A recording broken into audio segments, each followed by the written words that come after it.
Welcome back, guys. After a long time, we just came back. അപ്പോൾ കുറേ ആയി നമ്മൾ കണ്ടിട്ട് ഏകദേശം ഒരു മാസമായി. ഇപ്പോൾ കഴിഞ്ഞ ആഴ്ച മഴയൊക്കെ ആയിരുന്നു, കാരണമൊന്നുമില്ലായിരുന്നു. പിന്നെ കുറച്ച് എക്സാംസ് പരിപാടീസൊക്കെ ആയതുകൊണ്ട് ഒരു മാസത്തോളമായിട്ട് നമ്മൾ വീഡിയോസ് ഒന്നും ചെയ്തിരുന്നില്ല. അപ്പം നമ്മൾ വീണ്ടും ജസ്റ്റ് ഒരു ഇൻട്രസ്റ്റിംഗ് നമ്മൾ ചാനലിൽ ഉപയോഗിക്കാത്ത വെറൈറ്റി ആയിട്ടൊരു കണ്ടൻ്റ് ആയിട്ടാണ് ഇന്ന് വന്നിരിക്കുന്നത്. Just not like the other steps we just make in the channel. ഇന്നത്തെ സബ്ജക്റ്റ് എന്ന് പറഞ്ഞാൽ നമ്മൾ തമിഴിൽ കണ്ട പോലെ, അതായത് ഈ ഫോട്ടോനെ എങ്ങനെ ഈ ഫോട്ടോകൾ ജസ്റ്റ് യൂസിങ് മൊബൈൽ. നമ്മൾ ഈ ഫോട്ടോ എടുത്തിരിക്കുന്നത് മൊബൈലിലാണ്, നമ്മൾ എഡിറ്റ് ചെയ്തിരിക്കുന്ന മൊബൈലിലാണ്. Just you need is a good mobile. നമ്മൾ ഒത്തിരി വലിയ ഫോണൊന്നും വേണ്ട, നമ്മൾ ജസ്റ്റ് യൂസ് ചെയ്തിരിക്കുന്ന നോർമൽ ഫോണാണ്. ഞാനൊരു റിയൽമിയുടെ ഫോണിലാണ് ഈ ഫോട്ടോ എടുത്തത്, എഡിറ്റ് ചെയ്തും ആ ഫോണിൽ തന്നെയാണ്. അപ്പോൾ വളരെ സിമ്പിളായിട്ട് നിങ്ങൾ ഇങ്ങനത്തെ ഫോട്ടോ എടുക്കുമ്പോൾ ശ്രദ്ധിക്കേണ്ട കുറച്ച് ടിപ്സ് കൂടി ഞാൻ ഈ വീഡിയോയിൽ പറഞ്ഞുതരാം. വളരെ സിമ്പിളാണ്. നമ്മൾ ആകെ യൂസ് ചെയ്യുന്ന രണ്ട് ആപ്ലിക്കേഷൻസാണ്. ഒന്ന് Picsart and second one is light room. ഈ രണ്ട് ആപ്ലിക്കേഷൻ മാത്രം ഉപയോഗിച്ചുകൊണ്ട് നിങ്ങൾക്ക് വളരെ അടിപൊളിയായിട്ട് ഈ കണ്ട പോലത്തെ ഫോട്ടോ നമുക്ക് എഡിറ്റ് ചെയ്യാൻ പറ്റും. അപ്പം നിങ്ങൾ ശ്രദ്ധിച്ചാലും ജസ്റ്റ് ആംബിയൻസ് ഒക്കെ ഒന്ന് മാറ്റി ഞാൻ പിടിച്ചു, കുറച്ച് ഇതൊക്കെ ആയിട്ടാണ്. അപ്പം നേരത്തെ വീഡിയോ ചെയ്ത പോലെയല്ല, നേരത്തെ വീഡിയോ ചെയ്യുമ്പം മുടിയൊന്നും ഉണ്ടായിരുന്നില്ല, ഇപ്പം മുടിയൊക്കെ വളർന്നു. അപ്പോൾ കുറച്ച് വെറൈറ്റി ആയിട്ടുണ്ട്. ജസ്റ്റ് നമ്മളൊരു പുതിയ ഹെഡ്സെറ്റ് മേടിച്ചിരുന്നു. Super thing guys. ജസ്റ്റ് ഒരു 499 റുപ്പീസ് ആയിട്ടുള്ളൂ. നമ്മൾ ഫ്ലിപ്കാർട്ടിൽ നിന്ന് മേടിച്ചതാണ്. ബോട്ടിൻ്റെ ഹെഡ്സെറ്റ് ആയിരുന്നു. Super sound quality guys. It's amazing one. Just 499 റുപ്പീസേ ഉള്ളൂ. അടിപൊളി ബാസാണ്, സംഭവം അടിപൊളിയായിട്ട് പോന്നു. അപ്പോൾ നമുക്ക് അധികം ലാഗ് അടിപ്പിക്കാതെ വീഡിയോയിലേക്ക് പോകാം. Check out guys. അപ്പോൾ ഗൈസ്, നമ്മൾ ഫസ്റ്റ് യൂസ് ചെയ്യുന്നത് പിക്സാർട്ടാണ്. പിക്സാർട്ട് വെച്ചാണ് നമ്മൾ ഫോട്ടോ ഫസ്റ്റ് എഡിറ്റ് ചെയ്യുന്നത്.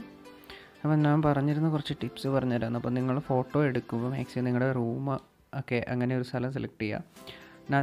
നാച്ചുറൽ ലൈറ്റ് മാക്സിമം യൂസ് ചെയ്യുക. അല്ലാത്ത ആർട്ടിഫിഷ്യൽ ലൈറ്റ്സ് കളഞ്ഞിട്ട് നിങ്ങൾ മാക്സിമം റൂം ഡാർക്ക് ഒരു സെറ്റപ്പിലെടുത്തിട്ട് സംഭവം എഡിറ്റ് ചെയ്യുക. നാച്ചുറലായിട്ട് ജനലിൻ്റെ സൈഡിലുള്ള ഏതെങ്കിലും ഒരു അങ്ങനെ ഒരു ലൈറ്റ് സോഴ്സ് എടുത്ത് ഫോട്ടോ എടുക്കുക. എന്നിട്ട് നിങ്ങളിപ്പം പിക്സാർട്ടിൽ ഡ്രോ എന്ന് പറയുന്നൊരു ഓപ്ഷൻ ഉണ്ടാവും. അപ്പം നിങ്ങൾ ആ ഡ്രോയിൽ എടുത്തിട്ട് നമ്മളിപ്പോൾ എടുത്ത പിക്ചർ എന്ന് പറയുമ്പം മാക്സിമം നമുക്ക് ഡാർക്കായിട്ട് കിട്ടിയിട്ടുണ്ടെങ്കിലും അതിൻ്റെ കുറച്ച് ഏരിയാസ് നിങ്ങൾ ബാക്ക്ഗ്രൗണ്ടിൽ ശ്രദ്ധിച്ച് കഴിഞ്ഞാൽ ഒരു ലൈറ്റ് കാണാം. അപ്പോൾ നമ്മൾ ആ സൈഡ് നമ്മൾ ഡ്രോ ചെയ്ത് ഇത് വരച്ച് നമ്മൾ ഡാർക്ക് കളറാക്കണം. അപ്പം ഒരു ഡ്രോ ഓപ്ഷൻ കാണും. നിങ്ങളതിൽ ബ്ലാക്ക് സെലക്ട് ചെയ്യാം. സെലക്ട് ചെയ്തിട്ട് ജസ്റ്റ് നമ്മുടെ സബ്ജക്റ്റിൻ്റെ ബാക്ക്ഗ്രൗണ്ട് ലൈറ്റുള്ള ഏരിയാസ് എല്ലാം നമ്മൾ വരച്ച് ഡാർക്കാക്കുക. അപ്പോൾ അത് ചെയ്യുന്ന എന്താണെന്ന് വെച്ച് കഴിഞ്ഞാൽ നമ്മൾ കുറച്ചും കൂടെ ഒരു സ്റ്റുഡിയോ എഫക്റ്റ് കിട്ടും. അപ്പോൾ നമ്മൾ കുറച്ചും കൂടെ ഒരു നല്ലൊരു സ്റ്റാൻഡേർഡ് ഒരു ഫിനിഷ് നമ്മൾ ആ ഒരു ഫോട്ടോ ഔട്ട്പുട്ട് വരുമ്പോൾ കുറച്ചും കൂടെ ഒരു അടിപൊളി ലുക്കിൽ വരും. അപ്പോൾ നമ്മൾ മാക്സിമം എല്ലാം ഡ്രോ ചെയ്യുക. ഇതിന് ശേഷം പിക്സാർട്ടിൽ നമ്മൾ സേവ് ചെയ്യുക, ഗാലറിയിലേക്ക് സേവ് ചെയ്യുക. എന്നിട്ട് നമ്മൾ യൂസ് ചെയ്യുന്നത് ലൈറ്റ് റൂമിൽ പോയിട്ടാണ് ബാക്കി ചെയ്യുന്നത്. ലൈറ്റ് റൂമിൽ നമ്മൾ നേരത്തെ ഫോട്ടോ ആഡ് ചെയ്തിടുക. നമ്മൾ ഇപ്പം പിക്സാർട്ടിൽ എഡിറ്റ് ചെയ്ത ഫോട്ടോ ലൈറ്റ് റൂമിലേക്ക് ആഡ് ചെയ്തിടുക. എന്നിട്ട് നിങ്ങൾ ലൈറ്റ് റൂമിൽ ചെന്നിട്ട് കുറച്ച് എക്സ്പോഷറൊക്കെ ഞാനിവിടെ കുറച്ച് നമുക്ക് ഫോട്ടോ വേണ്ടത്ര നമ്മൾ കുറച്ച് എക്സ്പോഷറും മറ്റു കാര്യങ്ങളൊക്കെ അഡ്ജസ്റ്റ് ചെയ്തിടുക. ഞാൻ ഇച്ചിരി കൂട്ടിയിടുന്നുണ്ട്. എക്സ്പോഷർ ലേശം കോൺട്രാസ്റ്റ് കുറച്ച് കൂട്ടി, ദെൻ ഷാഡോ ജസ്റ്റ് കുറച്ചിടുന്നുണ്ട്. അപ്പം നിങ്ങൾക്കത് ആ ഫോട്ടോയിൽ കുറച്ചും കൂടെ ഓരോരുത്തരുടെ ഇഷ്ടം അനുസരിച്ച് അങ്ങനെയുള്ള കുറച്ച് അഡ്ജസ്റ്റ്മെൻറ്റ്സ് നടത്തുക. അതിനുശേഷം നമ്മൾ വിനിറ്റ് കുറച്ച് ആക്കിയിടുക. അപ്പം അതൊരു ഫോട്ടോയ്ക്ക് കുറച്ചും കൂടെ ഒരു ലുക്ക് വരും. അതിനുശേഷം അതിനകത്ത് നമുക്കൊരു ഓപ്ഷൻ ഉണ്ടാവും. അതിൽ ഇങ്ങനെ നമുക്ക് ഫിൽറ്റർ ആഡ് ചെയ്യാനുണ്ടാവും.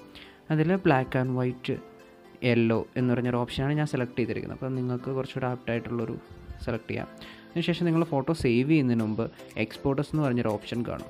ആ എക്സ്പോർട്ടേഴ്സിനകത്ത് പോയിട്ട് നിങ്ങളത് ഫയൽ എപ്പോഴും JPG ഫോർമാറ്റിലാണോ എന്ന് നോക്കുക. അപ്പോൾ JPG ഫോർമാറ്റിലിടുക. ഇൻസ്റ്റഗ്രാമിന് വേണ്ടിയാണ് നിങ്ങൾ ഫോട്ടോ എടുത്തെങ്കിൽ സ്മോൾ എന്ന് പറയുന്നൊരു ഓപ്ഷൻ. ഹേ ഗായ്സ്, അപ്പം നിങ്ങൾ കണ്ടെന്ന് വിചാരിക്കുന്നു. അപ്പോൾ വളരെ സിമ്പിളാണ്. അപ്പോൾ ഞാൻ പറഞ്ഞല്ലോ, ജസ്റ്റ് ഈ രണ്ട് പിക്സാർട്ട് ആൻഡ് ലൈറ്റ് റൂം ഉപയോഗിച്ച് നിങ്ങൾക്ക് അടിപൊളിയായിട്ട് ഇതുപോലെ ചെയ്യാം. അപ്പോൾ നിങ്ങൾക്ക് ഈ വീഡിയോ ഇഷ്ടപ്പെട്ടെങ്കിൽ ഇതുപോലത്തെ എഡിറ്റിംഗ് കണ്ടൻസ് അല്ലെങ്കിൽ വെറൈറ്റി കണ്ടൻസ് ആയിട്ട് ഇനിയും നമ്മൾ വരുന്നതായിരിക്കും. അപ്പോൾ നിങ്ങൾക്ക് ഈ വീഡിയോ ഇഷ്ടപ്പെട്ടെങ്കിൽ just like my video, subscribe to the channel. It would be great, guys. Please subscribe to the channel. And അടുത്തൊരു വീഡിയോ ആയിട്ട് വരുന്നവരെ ബൈ ബൈ ഗൈസ്.